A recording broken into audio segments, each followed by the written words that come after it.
Boa noite, meu irmão, boa noite, minha irmã. Nós estamos no mês de maio, que normalmente nós celebramos o mês da família.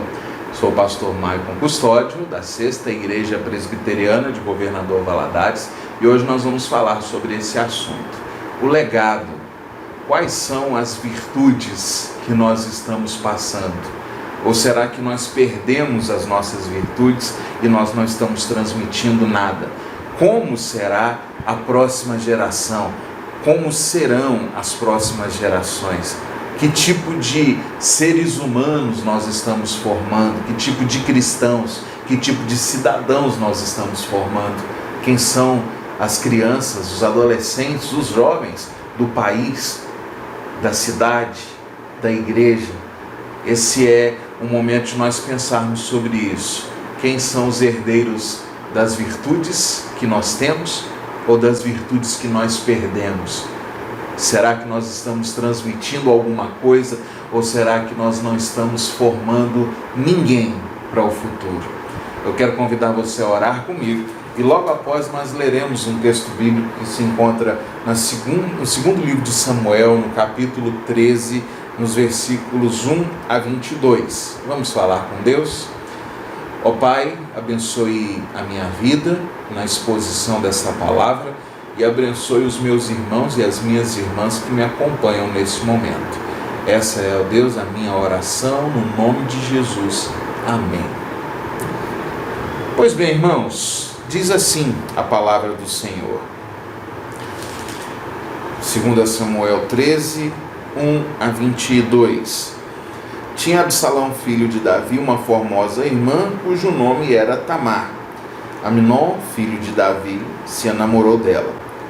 Angustiou-se Amnon por Tamar, sua irmã, a ponto de adoecer, pois, sendo ela virgem, parecia-lhe impossível fazer-lhe alguma coisa.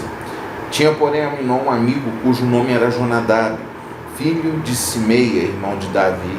Jonadab era homem muito sagaz. E ele lhe disse: por que tanto emagreces de dia a dia, ó filho do rei? Não me dirás?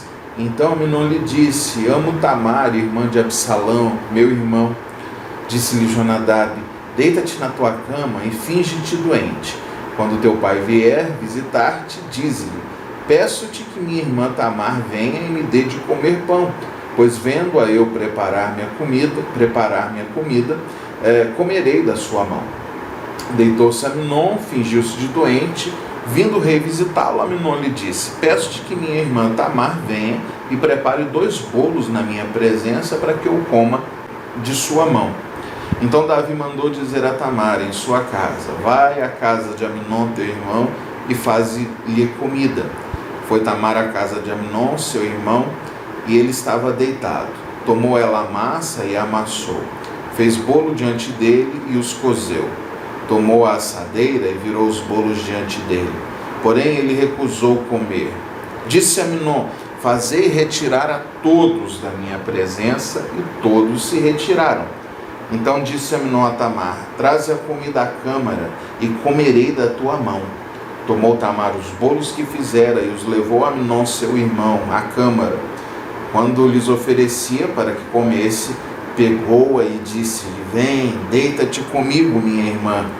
Porém, ela lhe disse: não, meu irmão, não me forces, porque não se faz assim em Israel. Não faças tal loucura, porque onde eu iria com minha vergonha, e tu seria como um dos loucos de Israel. Agora, pois, peço-te que fales ao rei, porque não me negará a ti. Porém, ele não quis dar ouvido ao que ela lhe dizia. Antes, sendo mais forte do que ela, forçou-a e se deitou com ela. Depois Amnon sentiu por ela grande aversão, e maior era a aversão que sentiu por ela do que o amor que já lhe devotara. Disse-lhe Amnon: levanta-te, vai-te embora. Então ela lhe disse: não, meu irmão, porque maior é esta injúria lançando-me fora do que a outra que já me fizeste. Porém, mais uma vez, ele não a quis ouvir. Chamou a seu moço que o servia e disse: deita fora esta e fecha a porta após ela. Trazia ela uma túnica talar de mangas compridas, que era a roupa das donzelas filhas do rei. Mesmo assim, o servo a jogou para fora e fechou a porta atrás dela. Então Tamar tomou cinza sobre a cabeça, rasgou a túnica talar de mangas compridas que trazia, pôs a mão sobre a cabeça e foi orando, e foi andando e clamando. Absalão, seu irmão, lhe disse: esteve Amnon, teu irmão, contigo? Ora, pois, minha irmã, cala-te, é teu irmão. Não se angustie o teu coração por isso. Assim ficou Tamar e esteve desolada em casa de Absalão, seu irmão. Ouvindo o rei Davi todas essas coisas, muito se lhe acendeu a ira. Porém, Absalão não falou com Amnon nem mal nem bem, porque odiava Amnon por ter ele forçado a Tamar, sua irmã. Irmãos, nós vamos olhar para esse texto em algumas perspectivas, porque é um texto muito sério. Nós estamos falando sobre legado, sobre herdar virtudes, e nós estamos falando da família do rei Davi, um dos homens mais notáveis da Bíblia.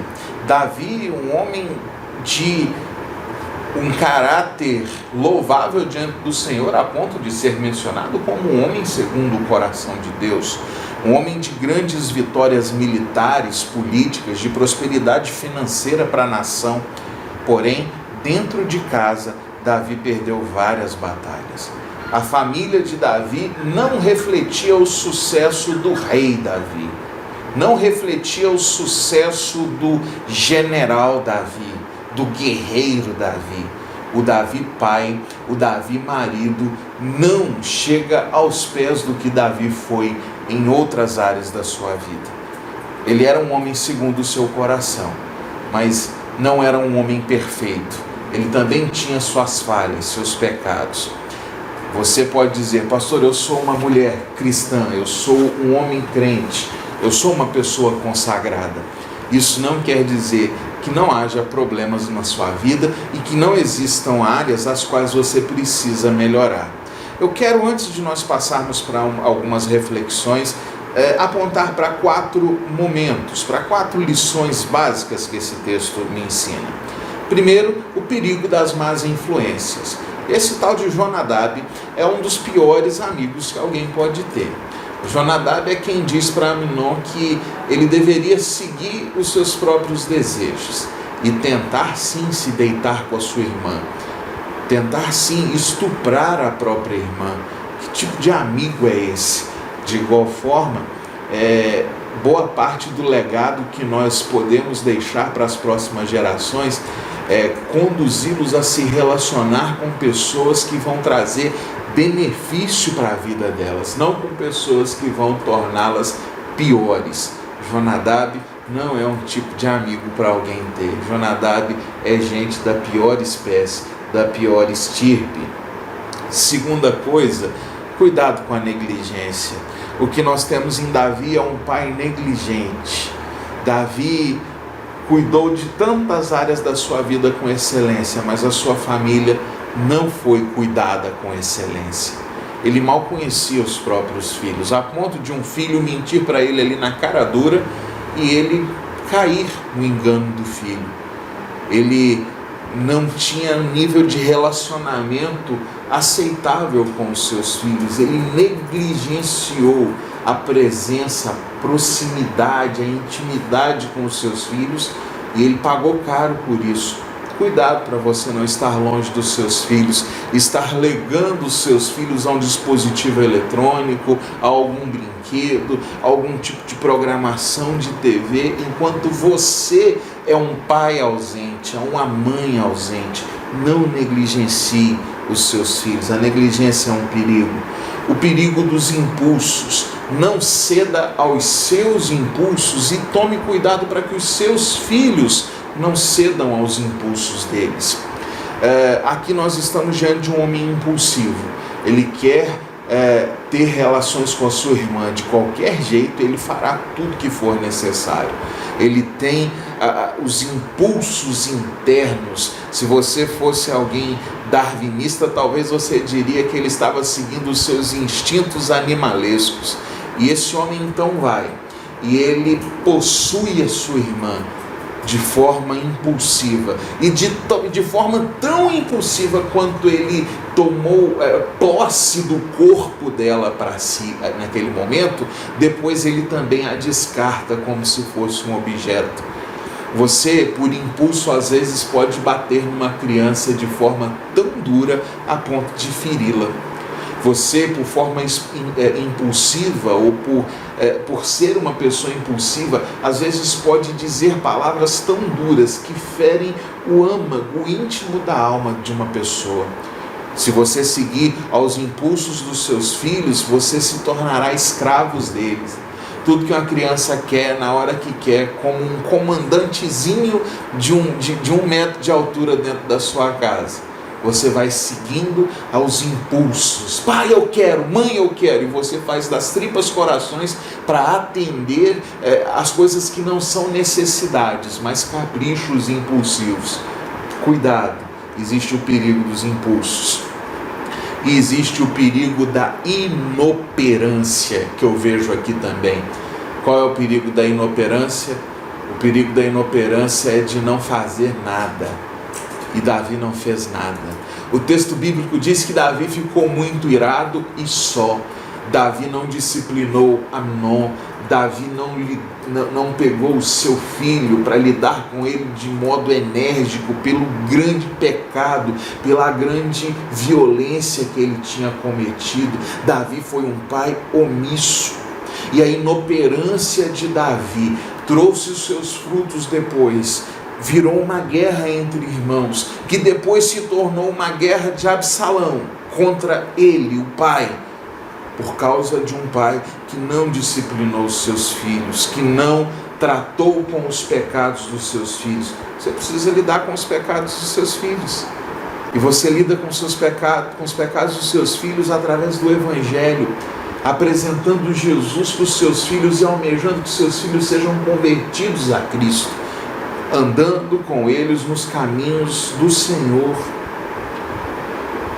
Davi achou melhor deixar para lá. Que coisa. Muito problema, porque um pai resolveu simplesmente se irar, ficar bravo, sentir muita raiva, mas não agiu nada, nem um pouco além disso. Continuando, eu quero compartilhar com vocês, pensando ainda sobre legado, uma citação muito bela do reverendo Hernandes Dias Lopes, falando sobre isso. Olha só o que ele diz: o que será quando os anciãos que sustentam a obra missionária partirem? Como ficará a igreja? Quem dará continuidade à obra? Como manter a obra missionária?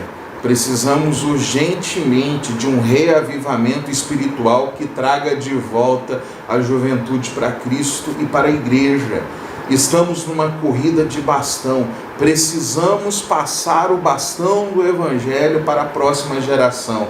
Do contrário, todos nós sofreremos as amargas consequências. Ou seja, a nossa responsabilidade é com a próxima geração. Eles são herdeiros das nossas virtudes ou da falta delas. Que legado nós estamos passando, o que nós estamos transmitindo para aqueles que serão a igreja, a sociedade do futuro, né? O que nós estamos formando. E aí eu quero te convidar a pensar um pouco sobre isso. O que as próximas gerações vão herdar de nós? No aspecto da espiritualidade. Pense lá, tudo que nós temos de Davi, o tipo de homem que Davi é, o homem segundo o coração de Deus, o salmista, o rei, é interessante que a gente só vê algumas marcas disso em Salomão. Davi tem vários filhos, mas ao que parece isso não fez parte do contexto da família de Davi. De alguma forma ele foi um grande homem de Deus na sua vida, mas o seu complexo núcleo familiar não foi tão atingido pelo poder da graça de Deus quanto nós, milhares de anos depois, temos sido impactados pelo poder do Evangelho através da vida de Davi. Há um mistério nisso. Mas eu quero pensar o que as próximas gerações, o que os nossos filhos vão herdar de nós no que diz respeito à espiritualidade. Ao observar você, os seus filhos serão homens de oração, serão mulheres de oração, serão ávidos leitores da palavra, vão gostar de frequentar a igreja. O que eles serão em relação à missão cristã no mundo? Seus filhos pregarão o evangelho para os seus amigos da escola, da faculdade, para as pessoas do trabalho deles, do cursinho pré-vestibular, as pessoas que praticam esporte com eles. Eles serão influenciadores com base no evangelho por onde quer que eles andarem, né? Que tipo de cristãos nós estamos entregando para esse mundo? O que as próximas gerações vão herdar de nós? Porque ao que parece, infelizmente, os filhos de Davi herdaram nada ou muito pouco de seu pai. Houve falha de Davi, houve falha dos filhos, com certeza, mas é algo a nós nos colocarmos para pensar. O que as próximas gerações vão herdar no que diz respeito à espiritualidade, à missão da igreja, o que o cristão deve fazer, o que ele deve fazer enquanto crente, enquanto uma mulher que serve a Deus, enquanto um homem que serve a Deus, que eles têm herdado de você em relação a princípios e valores. Por exemplo, homens, o que os seus filhos têm aprendido de vocês acerca do valor das mulheres? O que os seus filhos têm aprendido de você em relação a questões como racismo? O que os seus filhos têm aprendido de você em relação à honestidade, pirataria, mentira? Quais são os princípios, os valores que nós temos transmitido? O que eles têm aprendido sobre a importância da família? Ao olhar para você, o tempo que você dedica a eles, ao olhar para você, o quanto você investe pessoalmente, estou falando de investir dinheiro, investir o seu tempo, a sua energia na formação do caráter, da fé, das virtudes, dos valores na vida do seu filho, da sua filha. Ao olhar para você, então, o que eles pensam? Minha mãe é uma mulher dedicada à família. Meu pai é um homem dedicado à família. Eles colocam a família como prioridade, acima do trabalho, acima da diversão, acima dos amigos. Família é coisa importante. Eu aprendi isso com meu pai, eu aprendi isso com a minha mãe. Você está passando esse valor, esse princípio para os seus filhos?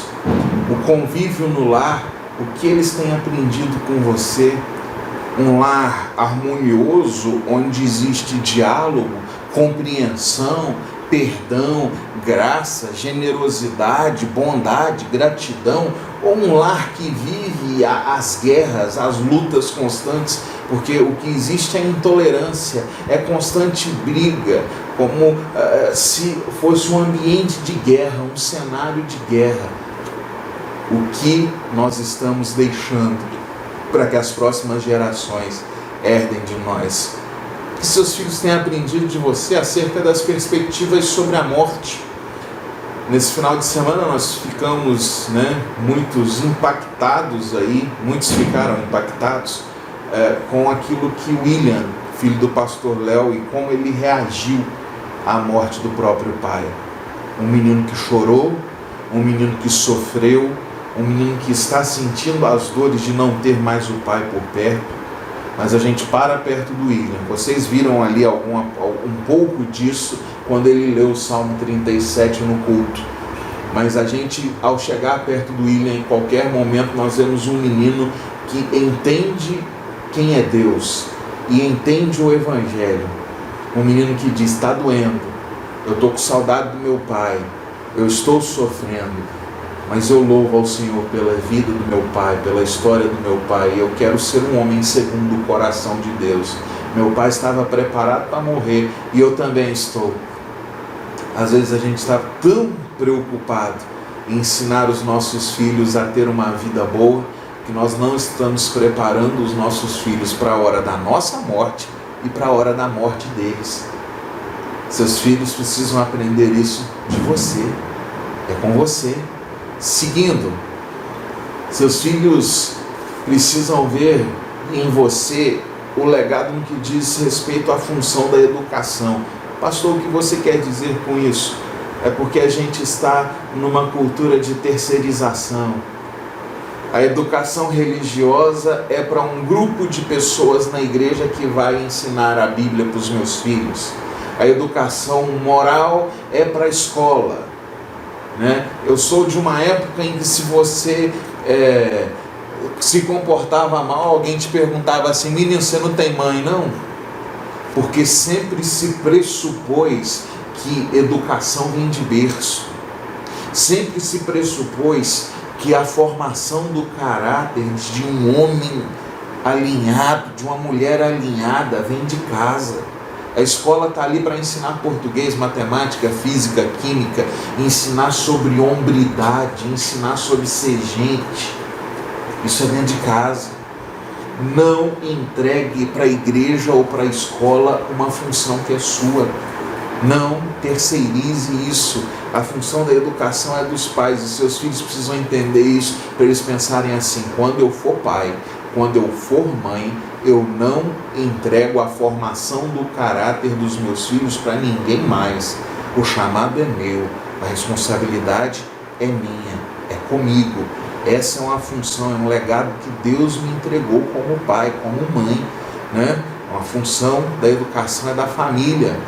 Em relação à dedicação ao trabalho, seus filhos olharem para você e enxergarem um homem preguiçoso ou uma mulher preguiçosa, que tristeza. Já pensou se a marca que você deixa é de alguém que não gosta do trabalho, que fala mal do trabalho do patrão o tempo todo, que vive reclamando, insatisfeito e não percebe o trabalho como uma dádiva que Deus te dá para colocar o pão na sua mesa? Ou se o seu relacionamento com o trabalho é o outro, é do extremismo de viver para trabalhar, a ponto dos seus filhos entender o sentido da vida é trabalho. Eu não posso ter tempo para descansar, eu não posso ter tempo para diversão, eu não posso ter tempo para família, eu não posso ter tempo para igreja, eu só posso ter tempo para trabalhar. Se é isso que você está transmitindo para os seus filhos, eles vão ser crentes medíocres, porque eles vão dizer assim: eu nasci para trabalhar, eu só preciso trabalhar. Deus, se restar tempo. Eles vão ser péssimos em suas famílias, a não ser que a graça de Deus haja, porque eles vão entender que trabalhar é a única coisa que eles precisam. Trabalhar. Cuidado com o excesso e com a falta de trabalho. Pense sempre: nós estamos formando a próxima geração, nós estamos formando homens, nós estamos formando mulheres. Isso é importante. O que seus filhos aprendem com você sobre a relação com o dinheiro? Você é uma pessoa muquirana, segura no sentido pecaminoso, avarento, ou você é uma pessoa generosa? Você é uma pessoa honesta, ou você é uma pessoa que dá mau testemunho no que diz respeito ao dinheiro? Seus filhos estão de olho nisso. Seus filhos estão olhando se você é dizimista. Seus filhos precisam aprender a ser dizimistas com vocês. Seus filhos precisam aprender a ofertar com a obra missionária com vocês. Seus filhos têm que aprender a dar esmola, a fazer caridade, a ação social com vocês. Se o seu filho vê que você nunca ajuda ninguém, nunca está disposto a socorrer ninguém, você não é dizimista, você não é ofertante, você gasta mais do que ganha, você não se preocupa com a gestão das suas finanças, o que você espera que o seu filho, a sua filha seja no futuro? A não ser que a graça de Deus haja milagrosamente, será uma pessoa totalmente desequilibrada, sem nenhum tipo de generosidade, nunca vai contribuir com a obra de Deus, nunca vai contribuir com missões, vai ser uma tragédia. Saúde emocional dos filhos, né? A gente tem que perceber isso. Cada vez mais pessoas ficando deprimidas, ansiosas, hiperatividade, todas essas coisas que diz respeito à saúde emocional. Às vezes a gente pode ser tão indiferente a isso e dizer, isso é frescura, isso é coisa de menino, depois passa. Ou tratar com seriedade, cuidar das emoções das crianças. Por que a criança está chorando tanto? Ou por que é um adolescente tão introspectivo? Por que essa menina anda tão revoltada? Por que esse rapaz vive com esses pensamentos suicidas? Queria morrer, o mundo não presta, não vale nada, ninguém me ama, ninguém me quer. Preste atenção nas emoções dos seus filhos. Dê lugar para eles falarem abertamente sobre o que eles estão sentindo com você. Dê lugar, tá? Isso é importante. O que seus filhos aprendem com você sobre o cuidado do meio ambiente? Seus filhos aprendem com você sobre o cuidado com o lixo, com os animais, com as plantas. Isso é importante. Deus fez todas as coisas e nos colocou como mordomos do mundo. Temos sido mordomos. Então, olha quantas coisas, e eu listei aqui apenas algumas, estão colocadas dentro do pacote da formação do caráter de uma pessoa. O que nós estamos deixando para a próxima geração? Na formação de homens, de mulheres, de Deus. Não só para servirem na igreja, mas em toda a sociedade, na família, no trabalho, na escola, onde quer que eles estiverem. Primeira dessas coisas que eu quero colocar para vocês: comece, desenvolva a educação dos filhos de modo de que seus filhos sejam focados no reino de Deus. Quer comais, quer bebais, quer façais qualquer outra coisa, façais tudo para a glória de Deus. Seus filhos precisam ser criados com foco no reino. Eles precisam pensar no dinheiro, no reino de Deus. Pensar no trabalho, reino de Deus. Pensar na educação, reino de Deus. Pensar na carreira, reino de Deus. Pensar em casamento, reino de Deus. Pensar em diversão, reino de Deus. Nós precisamos ter filhos que respiram o reino de Deus e que querem ser súditos do reino de Deus, fazendo tudo para a glória de Deus. Presta atenção no que eu tenho para dizer aqui. Pais mundanos ou pais com a mentalidade mundana vão gerar filhos mundanos. Você não é crente, você não exerce o evangelho na sua casa, você não tem sido alguém que vive o evangelho na prática no seu dia a dia, seus filhos te imitam. Seus filhos vão ser tão mundanos quanto você, a não ser que Deus, por muita graça, o resgate, não por nenhum tipo de influência sua. Pais mundanos vão gerar filhos mundanos. Pais que não estão nem aí por reino de Deus vão gerar filhos que não estão nem aí por reino de Deus. Pastor, é fatalismo. Daqui a pouco a gente chega nessa parte. Mas nós aqui estamos falando a princípio de uma matemática básica. É muito difícil a gente jogar leite azedo e ovo podre numa receita e achar que vai sair um bolo bom. Não vai.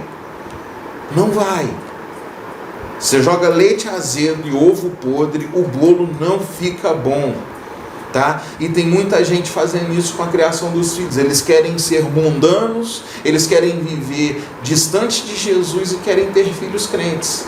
Essa receita não fecha, essa conta não bate.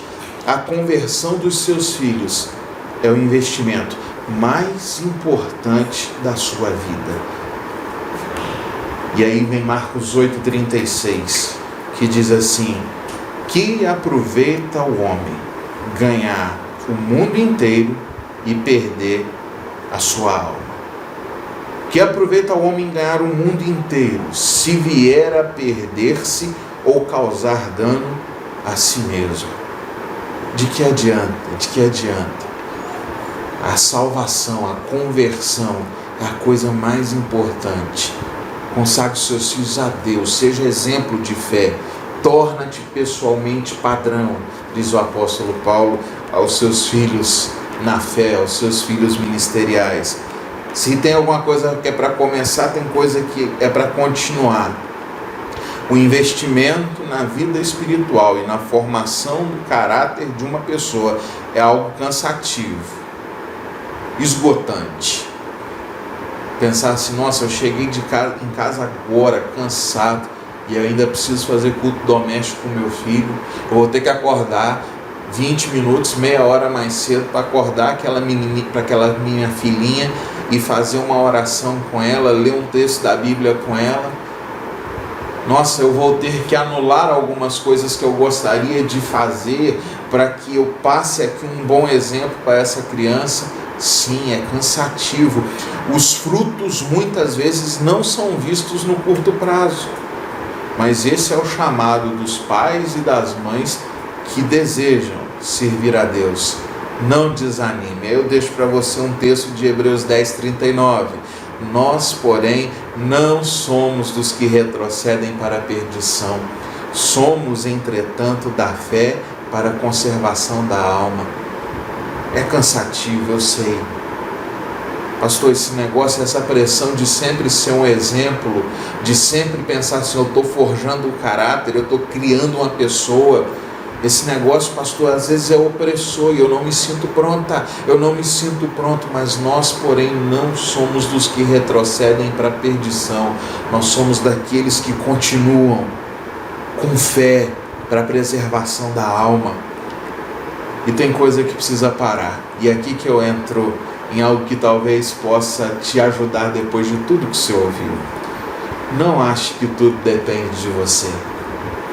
Pastor, eu ouvi tudo isso e eu estou saindo daqui com a cabeça lotada de tanta responsabilidade que eu tenho. Se o meu filho der errado, se a minha filha der errado, a culpa é minha. E tem um peso grande sobre os meus ombros e eu preciso fazer, eu sou... Não ache que tudo depende de você e da força do seu braço. Pare de crer em si mesmo e dependa cada vez mais da graça de Cristo. Então você pensa assim, não é que eu vou me tornar um homem virtuoso, perfeito, uma mulher virtuosa, perfeita, mas a graça de Cristo vai me aperfeiçoar e vai me capacitar para que eu deixe marcas na vida do meu filho, para que eu deixe marcas na vida da minha filha. É um processo. O Senhor me capacita. Eu também sou um filho teimoso, eu também sou um filho difícil, mas Deus tem sido gracioso comigo e Ele vai me capacitar a expressar essa graça na minha vida também para os meus filhos. Não seremos pais perfeitos, não acertaremos sempre, não temos o poder de transformar ou converter nossos filhos à força. Pare de crer que o poder é seu. Você não vai consertar uma criança, um adolescente na base da paulada, da marretada. É pela graça. E lembre-se do que Paulo diz quando ele meditava sobre o espinho na carne. Então o Senhor disse a Paulo, a minha graça te basta, porque o meu poder se aperfeiçoa na fraqueza. Você é fraco, você é fraca. E você está olhando para si mesmo agora e falou, eu não tenho condições. Peça graça a Deus. Peça sabedoria a Deus, Ele vai te capacitar. De boa vontade, pois, me gloriarei nas minhas fraquezas, para que sobre mim repouse não o meu poder, mas o poder de Cristo. Quer ser um pai melhor? Quer ser uma mãe melhor? Deseja criar seus filhos e filhas no caminho do Senhor? Dá-me mais graça, Senhor. Dá-me mais graça. Dá-me mais graça. Davi, um homem bem sucedido em muitas coisas, sua família foi uma tragédia. Assim como Davi nos ensina por seus acertos, através dos seus acertos, também está nos ensinando através dos seus erros. Porque o Senhor usa todas as circunstâncias para a sua glória e para a instrução do seu povo. Portanto, pegue essa mensagem, capte o seu coração. Talvez você vai precisar assistir de novo e você vai falar, eu vou ter que voltar no YouTube de novo e eu quero assistir uma segunda vez. Talvez você vai dizer, eu preciso compartilhar com um amigo, com uma amiga. Eu preciso. Pessoas que estão olhando e que estão deixando um legado ruim para suas famílias, ou pessoas que estão querendo acertar e não sabem como. Nós temos uma fonte de graça, uma fonte de capacitação, uma fonte de poder, que é Cristo. É sobre isso que eu queria falar com você nessa noite. Muito obrigado. Que você seja muito abençoado. Vou fazer mais uma oração e assim nós encerramos a nossa caminhada de hoje, tá bom? Até quinta-feira que vem, se Deus quiser. Vamos falar com Deus? Pai, abençoa a família do meu irmão, da minha irmã que me assistiu aqui agora. Cuide do casamento deles, cuide dos filhos deles, cuide das famílias deles. Cuide de nós, ó Deus, que sejamos instrumentos de graça, amor e cuidado por onde quer que nós andarmos. Que a sua graça nos capacite para entendermos que tudo isso aqui são obrigações nossas. Nós devemos fazer, mas não temos força para fazer do jeito certo. Porém, a sua graça há de agir em nós. Nós cremos nisso, ó Deus. Muito obrigado por tudo. Nos dê um bom resto de noite, de descanso e cuida das nossas vidas, pois somos dependentes de Ti. No nome de Cristo que oramos. Amém e amém. Boa noite, pessoal. Até a próxima, se Deus quiser.